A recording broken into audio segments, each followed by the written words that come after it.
Halo dan selamat datang kembali di saluran kami. Hari ini, kita akan menyelami salah satu klaim biologis paling kontroversial dan membingungkan di dunia. Kemampuan untuk hidup tanpa makanan dan air selama puluhan tahun. Secara medis, kita semua tahu bahwa tubuh manusia itu tunduk pada aturan angka 3 menit tanpa udara, 3 hari tanpa air, dan 3 minggu tanpa makanan. Aturan ini sepertinya mutlak, kan? Tapi, bagaimana jika ada seseorang yang mendobrak semua aturan tersebut? Perkenalkan Prahlad Joni, atau yang lebih dikenal sebagai Mataji. Seorang pertapa dari India yang selama hidupnya membuat klaim yang sangat mengejutkan. Ia mengaku telah hidup sepenuhnya tanpa asupan makanan dan air sejak usia 11 tahun hingga kematiannya di usia 90 tahun. Coba bayangkan, itu berarti lebih dari 7 dekade, sebuah periode yang secara ilmiah seharusnya mustahil untuk dilewati. Menurut pengakuan Joni, kekuatannya berasal dari keyakinan spiritual yang mendalam. Ia percaya bahwa seorang dewi memberinya energi vital melalui sebuah lubang di langit-langit mulutnya. Fenomena ini, yang dikenal dalam praktik yoga sebagai inedia atau Brahmacharyanisme, adalah gagasan bahwa seseorang dapat hidup hanya dengan mengonsumsi udara atau energi dari sinar matahari. Terdengar seperti fiksi ilmiah, bukan? Namun, kasus Jani ini mendapatkan perhatian internasional bukan hanya karena klaimnya yang luar biasa, tetapi karena ia setuju untuk diobservasi secara medis.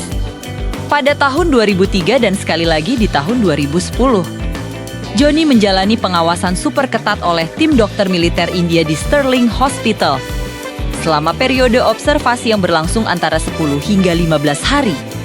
Joni berada dalam isolasi total, diawasi oleh puluhan kamera dan tim medis 24 jam sehari. Apa yang mereka temukan? Hasil observasi tersebut benar-benar mengejutkan dunia medis. Dilaporkan bahwa selama periode itu, Joni sama sekali tidak makan, tidak minum, bahkan tidak buang air kecil atau besar. Meskipun begitu, kondisi fisiknya tetap stabil dan sehat. Laporan observasi tersebut menyimpulkan bahwa tubuhnya tampaknya telah beradaptasi dengan baik. Ini tentu saja membuat para dokter garuk-garuk kepala. Meskipun laporan observasi ini ada dan dipublikasikan, komunitas sains internasional tetap sangat skeptis. Bagi para ilmuwan, klaim Joni ini melanggar hukum fisika dan biologi yang paling fundamental. Tubuh manusia, seperti mesin, membutuhkan energi kalori untuk menjaga jantung tetap memompa, otak tetap berpikir, dan otot tetap bergerak. Ini dikenal sebagai hukum termodinamika. Energi tidak dapat diciptakan dari kehampaan. Jadi dari mana Joni mendapatkan energinya? Yang lebih krusial lagi adalah air. Air sangat penting untuk setiap fungsi seluler dan untuk menjaga ginjal tetap bekerja dengan baik. Tanpa air, racun akan menumpuk dalam darah, menyebabkan gagal ginjal hanya dalam hitungan hari, jauh sebelum 3 minggu tanpa makanan. Dari sudut pandang medis, kemampuan Joni untuk bertahan hidup, apalagi selama 70 tahun, adalah sebuah anomali yang mustahil. Logika sains mengatakan ini tidak bisa terjadi. Jadi, apa penjelasan lain yang mungkin? Para ilmuwan cenderung melihat kasus-kasus seperti ini di bawah 3 kemungkinan utama. Pertama, kemampuan adaptasi yang luar biasa. Mungkinkah tubuh Jani masuk ke dalam mode hibernasi ekstrem, meminimalkan penggunaan energi hingga tingkat yang hampir nol? Ini seperti beruang yang tidur di musim dingin, tapi levelnya jauh lebih ekstrem. Namun, tetap saja, adaptasi semacam itu seharusnya memerlukan asupan minimal yang mungkin tersembunyi. Kedua, dan ini yang paling banyak dicurigai oleh kaum skeptis, adalah adanya seni kelabu atau penipuan. Dalam banyak kasus serupa di seluruh dunia, subjek ditemukan secara diam-diam mengonsumsi air atau makanan saat pengawasan sedang longgar atau selama periode buta kamera.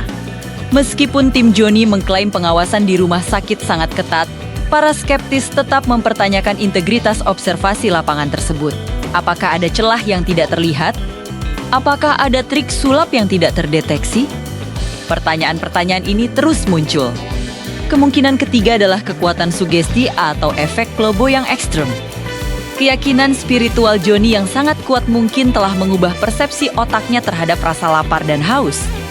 Walaupun pikirannya mungkin meyakini bahwa ia tidak butuh makan dan minum.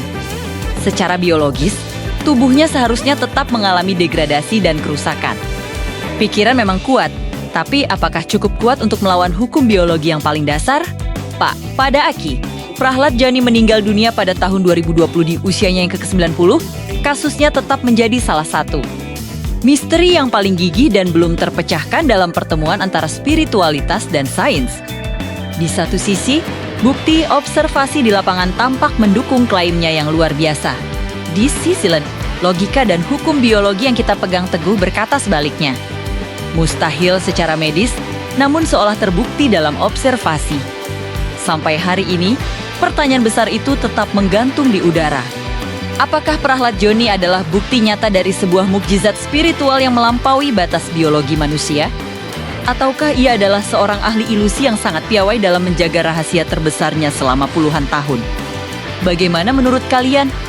Apakah ini keajaiban, penipuan, atau sesuatu yang belum bisa dijelaskan oleh sains modern?